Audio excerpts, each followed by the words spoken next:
시청자 여러분 안녕하십니까? VOA 뉴스투데이 시작합니다. 북한의 경제 등 국가 발전은 북한 주민의 시민적, 정치적, 그리고 경제, 사회, 문화적 권리 보장과 밀접한 연관이 있고 이를 보장할 때 실현 가능하다고 유엔이 밝혔습니다. 북한 주민의 인권을 보장하고 국가 투명성을 확보하는 등 발전 개념에 대한 시야를 넓혀야 지속 가능한 발전이 가능하다는 지적입니다. 첫 소식 김영권 기자가 보도합니다. 유엔 인권 최고대표 사무소가 다음 주 한국 정부 주최로 서울에서 열리는 2021 한반도 국제평화 포럼에 발표할 보고서를 25일 공개했습니다. 보고서는 지난 1986년 유엔 총회가 채택한 발전권 관련 선언에 근거해 북한 지도부가 강조하는 국가 경제 발전이 주민들의 기본적 권리가 충족될 때 실현될 수 있다는 점을 자세히 설명하고 있습니다. 보고서는 그러면서 국가 발전은 유엔의 경제적, 사회적, 문화적 권리 규약은 물론 시민적, 정치적 권리에 관한 규약 보장과 밀접한 관계가 있으며 기초 자원과 교육, 보건, 식량의 공정한 분배와 접근 기회를 보장하는 한편 인간을 발전의 핵심 주체로 보고 국민의 적극적인 참여와 자유로운 의견을 보장할 때 국가 발전을 이룰 수 있다고 강조했습니다. 아울러 유엔의 발전권 선언과 국제법은 개인이 상행위 등을 통해 적절한 식량에 접근하고자 할 때 국가가 이를 방해하지 말아야 할 의무를 명시하고 있다며 북한은 비공식 시장 제도가 지속 가능하며 포용력 있는 식량 안보를 실현하는 데 역할을 하도록 국가 차원에서 법적, 제도적 틀을 제공해야 한다고 권고했습니다. 유엔 보고서는 또 발전권 선언은 평화와 안보, 발전, 인권이 서로 연결되어 있다는 점을 강조한다며 군축 조치를 통한 국가 자원의 전환 필요성을 강조했습니다. 실제로 유엔 안보리는 북한 인권 회의 등을 통해 국가 자원을 핵미사일 개발에 허비하지 말고 민생을 위해 사용할 것을 북한 당국에 계속 촉구하고 있습니다. The DPRK government diverts resources away from its people to its illicit ballistic missile and nuclear programs. Indeed, the DPRK's human rights violations, including forced labor, underwrite these programs. 유엔 보고서는 이어 인간의 모든 기본적인 권리 실현을 통해서만 발전과 평화, 안보가 공정하고 지속 가능한 방식으로 달성될 수 있다며 북한 당국이 먼저 유엔 회원국들이 지난 2019년 유엔 인권이사회의 보편적 정례 검토에서 제시한 132개 권고를 이행하는 게 중요하다고 강조했습니다.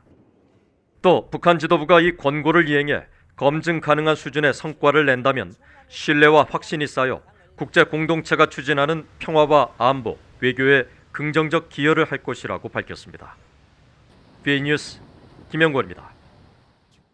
다음 달 21일 뉴욕에서 개막하는 제76차 유엔 총회가 대면과 비대면 방식을 혼합하는 복합적인 형식으로 열릴 예정입니다.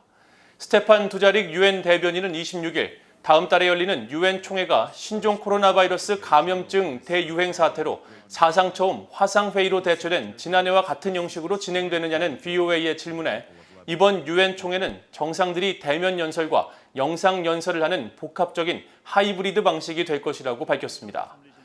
앞서 지난 13일 유엔 주재 미국 대표부는 192개 유엔 회원국에 이번 유엔 총회 정상이나 고위급 인사를 보내는 대신 화상 연설을 하는 방안을 고려해달라는 내용의 서한을 보냈습니다. 또 안토니오 구테레스 유엔 사무총장 등이 기후변화와 코로나 백신, 인종차별 등을 주제로 고위급 대면 회의를 개최하는 계획과 관련해서는 뉴욕으로 여행객을 모이게 하는 회의는 공동체와 뉴욕 시민 등을 불필요한 위험에 노출시킬 것이라고 우려하며 유엔 주최 모든 행사를 온라인으로 대체할 것을 제안했습니다. 북한 신의주 인근에서 1990년대 이후부터 현재까지 노동교화소가 운영되면서 수용자들이 열악한 환경에서 인근 벽돌 제조공장 노역에 동원되고 있을 가능성이 제기됐습니다. 워싱턴의 민간단체인 북한인권위원회 HRNK는 26일 발표한 보고서에서 해당 지역을 잘 아는 탈북민의 증언을 토대로 1977년부터 2019년까지의 이 지역 위성사진을 분석한 결과 이같이 추정된다고 밝혔습니다.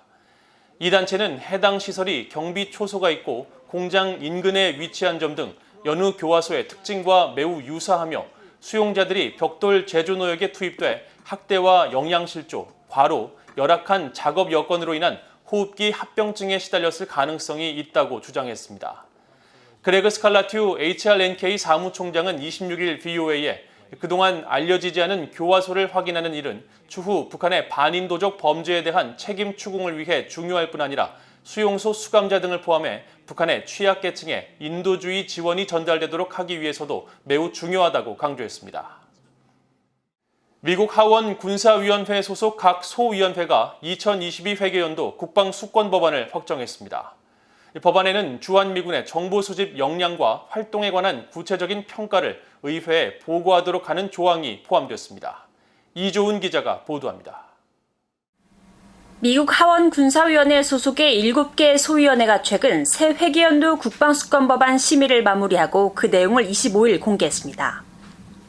특히 정보특수작전 소위원회는 정보 수집과 관련해 주한미군의 역량과 활동에 관한 보고서를 의회에 제출하도록 하는 조항을 법안에 포함시켰습니다. 육해공과 우주, 사이버 정보, 감시와 정찰 등 주한미군의 정보 수집 역량에 관한 내용을 보고서에 담도록 한 것인데, 구체적으로 특정 정보 역량 유형별로 검증된 정보 요구사항과 각 정보 역량 유형의 이런 요구사항을 지원하는 방법 등 7개 항목에 대한 평가가 포함되어야 한다고 명시했습니다. 이 항목에는 정보 요구사항에 대한 이행과 주요 격차와 결함, 정보의 수집, 처리, 분석, 공유에 대한 장애 등이 포함됩니다. 이에 따라 인도태평양 사령관은 주한미군 사령관을 비롯해 특수작전사령관과의 협의를 통해 이 보고서를 내년 2월 25일까지 하원 군사위에 제출하도록 했습니다. 이 법안에는 미국이 정보공유 협정을 한국과 일본, 인도, 독일로 확대하는 방안에 관한 보고서를 의회에 제출하도록 하는 조항도 포함됐습니다. 이들 국가를 파이브 아이즈로 불리는 미국과 호주, 캐나다, 뉴질랜드, 영국의 정보동맹에 포함할 경우 그에 따른 이점과 기술적 한계, 위험 등에 대한 평가를 담도록 요구한 것이며 국가정보국장은 내년 5월 20일까지 의회에 이 같은 보고서를 제출하도록 했습니다. 하원 군사위원회는 다음 달 1일 전체 회의에서 새 회계연도 국방수권 법안을 표결에 붙일 예정입니다. 앞서 상원 군사위원회는 지난달 말 전체 회의에서 새 회계연도 국방수권 법안을 의결한 바 있습니다. 미국 의회의 국방수권 법안은 상하원 본회의 의결 뒤 다시 상하원 조율을 거쳐 각각 표결 처리되며 이후 대통령이 서명을 해야 법적 효력을 갖게 됩니다. BA 뉴스 이조은입니다. 미국은 북한의 대륙간 탄도미사일 ICBM의 위협을 최소한 완화했으며 위협 완화를 위해 조기 경보 시스템이 중요하다고 찰스 리차드 미국 전략사령관이 밝혔습니다. 리차드 사령관은 26일 워싱턴의 싱크탱크인 허드슨 연구소가 개최한 화상 토론회에서 미국 본토에 대한 북한의 위협에 맞서 충분한 요격기를 배치했다고 생각하느냐는 질문에 이같이 답하면서 더 적은 비용으로 더 많은 일을 할 수 있도록 하는 조기 경보 시스템이 중요하다고 강조했습니다. 또 위협의 속도를 조절하고 공격자들의 계획이 제대로 작동하지 않을 것이라는 의문을 심어줄 신속한 능력을 키우는 것이 핵심 요점이라면서 미사일 방어는 요격기 수만이 아니라 통합된 노력과 장치 등을 통해 보장된다고 밝혔습니다. 리처드 사령관은 이어 미국은 핵태세 검토 보고서와 관련해 한국과 일본 등 동맹국들의 의견을 듣기 위해 긴밀히 소통하고 있다고 말했습니다. 주한미군은 미한 동맹이 어떤 적이나 위협으로부터도 한국을 보호하기 위한 강력한 연합 방위 태세를 유지하는 가운데 신뢰할 수 있는 군사적 억지력을 제공할 수 있도록 하는 데 전념하고 있다고 밝혔습니다.